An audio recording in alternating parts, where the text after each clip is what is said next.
लोग श्री कृष्ण को ही भगवान मानते हैं। अब श्री कृष्ण को जो भगवान मानता है, फिर वो राम को क्या कहता है, फिर वो शिव को क्या कहता है? वो सबके अंदर भगवान है, सबके अंदर भगवान है, लेकिन किन किन के अंदर है ये गौर करते हैं हम भागवत गीता से कि भागवत क्या कहता है कि गुरु के अंदर भगवान को कैसे पाया जाता है।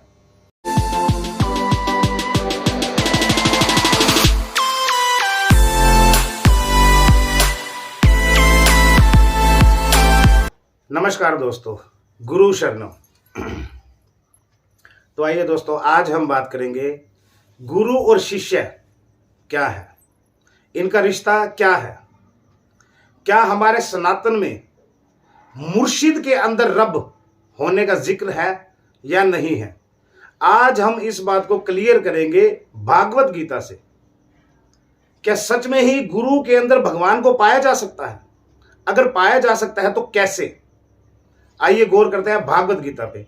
जैसे कि हम सभी को पता है कि भागवत गीता एक धर्म शास्त्र है, एक धर्म युद्ध की गाथा है, जिसमें श्री कृष्ण ने अर्जुन को गीता का उपदेश दिया। बुराई और अच्छाई में फर्क क्या है उन्हें बताया।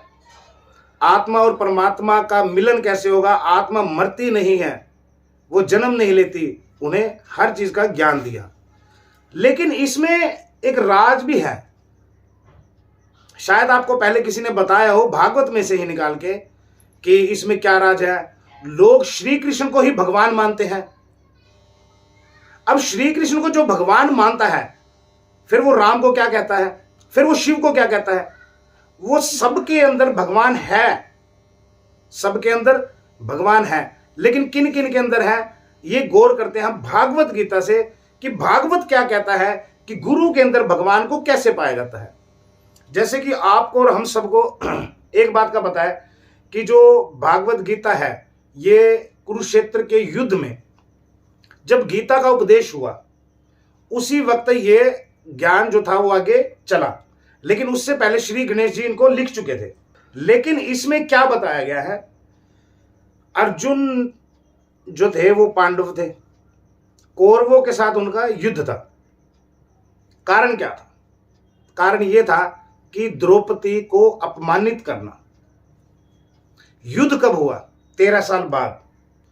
अब 13 साल बाद ही क्यों हुआ? क्योंकि आज का जो दौर है इसमें संत, परम संत या फकीरी जीवन 12 साल की परीक्षाएं हैं, उसके बाद 1 साल का अज्ञात वनवास। अज्ञात वनवास यह है कि 1 साल तक किसी को भी नहीं दिखना कि मैं कौन हूं, कहां रहता हूं, कौन मुझे देखता है, अपनी पहचान को खत्म कर देना। 13 साल के बाद यह युद्ध हुआ। श्री कृष्ण अर्जुन के मित्र, अर्जुन समझ चुके थे कि श्री कृष्ण में कुछ तो है, उनकी बातें, उनका ज्ञान। अर्जुन इस बात को समझ चुका था कि श्री कृष्ण में कुछ तो है, लेकिन उस वक्त अर्जुन को यह नहीं पता था कि श्री कृष्ण है क्या। श्री कृष्ण को वो सिर्फ श्री कृष्ण की ही नजर से देखते थे।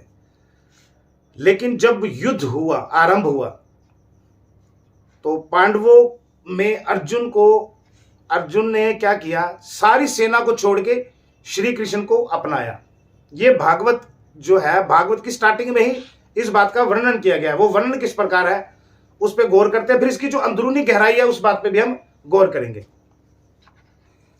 युद्ध के आरंभ होने पर इसके बाद क्या हुआ, भगवान ने अर्जुन से पूछा, अर्जुन जब मैं युद्ध नहीं करूंगा तब तुमने क्या सोच के नारायणी सेना को छोड़ दिया और मुझको स्वीकार किया? अर्जुन ने कहा, भगवान आप अकेले ही सबका नाश करने में समर्थ हैं, तब मैं सेना लेकर क्या करता। इसके सिवा बहुत दिनों से मेरी इच्छा थी कि आप मेरे सारथी बने। अब इस महायुद्ध में मेरी उस इच्छा को आप अवश्य पूर्ण कीजिए। भगवान ने अर्जुन की इच्छा के अनुसार उनके रथ के घोड़े हाँकने का काम स्वीकार किया। इसके प्रसंग के अनुसार भगवान श्री कृष्ण अर्जुन के सारथी बने और युद्ध आरंभ के समय कुरुक्षेत्र में उन्हें गीता का उपदेश सुनाया। अब ये क्या है? अब ये है कि अर्जुन ने सारी नारायणी सेना को छोड़ दिया, श्री कृष्ण को अपनाया। अब गीता का जो ज्ञान है वो श्री कृष्ण ने अर्जुन को दिया था। अब ज्ञान कौन देता है? गुरु। यानी कि श्री कृष्ण अर्जुन के क्या हुए? गुरु। अब यही बात ही तो कई आशिक लोग, मुरीद लोग, शिष्य गुरु जो होते हैं, वो अपने गुरु के लिए सारी दुनिया को छोड़ देते हैं। लेकिन दुनिया क्या कहती है? इसने गलत किया, अपने परिवार को छोड़ दिया, इसने दुनिया को छोड़ दिया सिर्फ अपने गुरु के लिए। अर्जुन ने भी ऐसा ही किया था। अर्जुन ने भी सारी नारायणी सेना को छोड़ दिया, यानी कि पूरे संसार को उसने छोड़ दिया, श्री कृष्ण की शरण ली, यानी कि अपने गुरु की। जैसे कि हम आज के दौर में देखते हैं कि कई आशिक मुरीद लोग अपने मुर्शिद के इतने दीवाने हो जाते हैं कि उन्हें दुनिया से कोई मतलब नहीं रहता। यह बात स्पष्ट होगी भागवत गीता से, क्योंकि अर्जुन ने भी ऐसे किया, नारायणी सेना को छोड़ के उसने श्री कृष्ण को अपनाया। उसके बाद श्री कृष्ण ने क्या कहा कि जब मैं युद्ध करूंगा ही नहीं तो तूने नारायणी सेना को क्यों छोड़ा? यानी कि मुर्शिद कह रहा है कि तेरे अंदर जो बुराइयां हैं, इस संसार की बुराइयां हैं, उनका युद्ध मैं नहीं करूंगा, उनसे मैं नहीं लड़ूंगा, फिर तूने मुझे क्यों चुना? जैसे अर्जुन ने श्री कृष्ण को कहा कि आप सबका नाश करने में समर्थ हैं, वैसे ही मुरीद अपने मुर्शिद को कह रहा है कि आप ही हो जो सब कुछ कर सकते हो, इसीलिए मैंने आपको चुना। फिर उसके बाद मुर्शिद को मुरीद कह रहा है कि जब आप ही सब कुछ कर सकते हो तो मैं इस दुनिया का क्या करूं? यानी कि दुनिया से वो मुंह मोड़ रहा है। अर्जुन ने भी ऐसा ही किया। फिर हुआ क्या? अर्जुन श्री कृष्ण को क्या कह रहे हैं कि इसके सिवा मेरी भी काफी दिन से इच्छा थी कि आप मेरे सारथी बने। अब सारथी कौन है? सारथी महाभारत के वक्त युद्ध के दौरान भागवत गीता में यह बताया कि जो घोड़े हाँकने का काम करता है, रथ को चलाता है, युद्ध के मैदान में अगर अपने उसको मालिक को खतरा हो तो उसके रथ को एक सुरक्षित जगह पे लेकर जाता है ताकि इसे कोई हानि ना पहुंचे। सारथी का ये काम है। अब सारथी जो है वो मुरीद के लिए क्या है? मुर्शिद। ये मेरे सारथी हैं, मेरे जीवन के रथ को यही पार लगाएंगे, मुझ पे कोई संकट आएगा तो सुरक्षित जगह पे ये ही लेके जाएंगे। ये सारथी का काम कौन कर रहा है? मुर्शिद। अच्छा, इसके बाद क्या हुआ? श्री कृष्ण ने उसकी इच्छा को स्वीकार किया और उसके घोड़े हाँकने का काम शुरू किया। यानी कि मुरीद की बात मुर्शिद ने सुनी, उसकी दुआ कबूल की, फिर उसके जीवन के रथ को मुर्शिद ने अपने हाथ में, उसकी लगाम, जीवन की लगाम को उसने अपने हाथों में ले लिया कि मैं तेरा मार्गदर्शन करूंगा। इसी प्रसंग में अनुसार भगवान श्री कृष्ण अर्जुन के सारथी बने और युद्ध के प्रारंभ में कुरुक्षेत्र में उन्हें गीता का दिव्य उपदेश दिया। यानी कि जब मुर्शिद मुरीद की जीवन के रथ को अपने कंट्रोल में लेता है, फिर उन्हें क्या देता है? ज्ञान। फिर उसे सिखाता है अच्छा क्या है, बुरा क्या है, तुझे क्या करना चाहिए, तुझे क्या नहीं करना चाहिए। जब मुरीद अपने मुर्शिद की सारी बातों को मानता हुआ जाता है, ज्ञान प्राप्त करता है, जैसे कि अर्जुन ने भगवान श्री कृष्ण की सारी बातों को समझा, माना, आत्मा क्या है, परमात्मा क्या है, जीवन में क्या सच है, क्या झूठ है, सब चीज का ज्ञान लिया। उसके बाद श्री कृष्ण के अंदर भगवान के दर्शन हुए उन्हें। तो यह बात क्या तय हुई कि जब मुरीद अपने मुर्शिद से ज्ञान प्राप्त करता है, सारी दुनिया का उसे ज्ञान हो जाता है, सच क्या है, झूठ क्या है, रब क्या है, मुरीद क्या है, मुर्शिद क्या है, आत्मा क्या है, परमात्मा क्या है, अच्छा क्या है, बुरा क्या है। जब हर चीज का ज्ञान उसे प्राप्त हो जाता है, फिर उसे अपने गुरु के अंदर रब के दर्शन होते हैं। यह भागवत भी कहती है। तो आजकल जो हम लोग हैं, गुरु के नाम पे पाखंड फैलाए हुए हैं। हर कोई श्री कृष्ण नहीं बन सकता, लेकिन श्री कृष्ण ने क्या कहा था कि मैं ही हूं हर जगह, अंत भी मैं हूं और शुरुआत भी मैं हूं। लेकिन ये श्री कृष्ण ने नहीं कहा, ये किसने कहा था कि भगवान ने कब कहा था?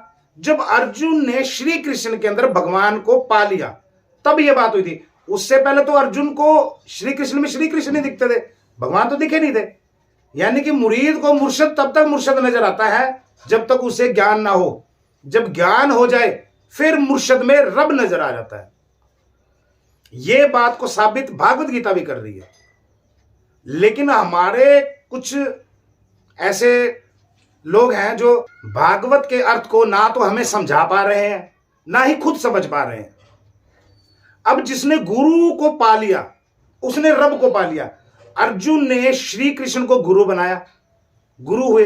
गुरु होने के बाद उसने सब कुछ त्याग दिया, गुरु के अंदर उसे भगवान मिल गया। यह बात भागवत खुद कह रहा है। यानी कि हमने जो मुर्शद बनाया है, हमने उसी के अंदर रब को ढूंढना है, ना कि मंदिरों मस्जिदों में। हमें पता लग गया है कि रब कहां मिलेगा, रब कहां मिलेगा? गुरु में। फिर हम क्यों पाठ पूजाएं कर रहे हैं भाई? पाठ पूजाएं करना या ये चीजें नमाजें पढ़ना, ये तो सिर्फ स्वर्ग तक के रास्ते हैं, रब के रास्ते नहीं है। रब के रास्ते तो अलग है। गुरु के अंदर रब को पाया जाता है, ना कि मंदिरों में। अगर मंदिरों में ही पाया जाता तो अर्जुन युद्ध के मैदान में श्री कृष्ण से ज्ञान ना लेते, वो फिर मंदिर में जाके किसी मंदिर की घंटी खड़काते। अगर भगवान वहां होता तो। श्री कृष्ण ने कहा कि मैं हर प्राणी में हूं। श्री कृष्ण ने नहीं कहा, श्री कृष्ण के अंदर उस रब ने कहा कि मैं हर किसी के अंदर विद्यमान हूं। हर कोई मेरी जाने अनजाने में भक्ति कर रहा है, कोई नफरत से तो कोई मोहब्बत से। मैं श्रद्धा से मानता हूं, श्रद्धा मुझे अच्छी लगती है, भाव मुझे अच्छे लगते हैं, ना कि उसे कोई चढ़ावा पसंद है। यह बात भागवत तय कर रहा है कि मुर्शिद के अंदर ही रब है। तो हमें भी ऐसे ही चलना है, अपने गुरु के अंदर ही अपने रब को ढूंढना है। हमें हर चीज का ज्ञान होना चाहिए। हमारे गुरु जो हमें ज्ञान दे उसे स्वीकार करते चलो, तभी गुरु के अंदर जो है वो भगवान के दर्शन होंगे। ऐसे नहीं होंगे। अगर आप आज्ञाकारी नहीं होगे तो आपके गुरु को यह पता होगा कि आप आज्ञा का पालन नहीं कर रहे, तो आप कहीं ना कहीं भटक जाओगे। अगर गुरु की बात सब मानी जाती है तो गुरु के अंदर मुरीद को रब के दीदार हो जाएंगे। फिर भागवत वो खुद बन सकता है, फिर पढ़ने की जरूरत नहीं है। हम भागवत पढ़ते हैं लेकिन फल प्राप्ति के लिए नहीं, भागवत को समझने के लिए। इसकी गहराई क्या है? कई लोग भागवत पढ़ते हैं कि फल प्राप्ति मिलेगी, फल प्राप्त होगा, भागवत का ऐसा अध्याय करो, ऐसा अध्याय करो। लेकिन भागवत को समझेगा तभी तो फल प्राप्त होगा। जिसने भागवत को समझा ही नहीं, वो फिर कहीं भी कुछ मर्जी करे, उसका कोई फर्क नहीं पड़ने वाला। गुरु शरण।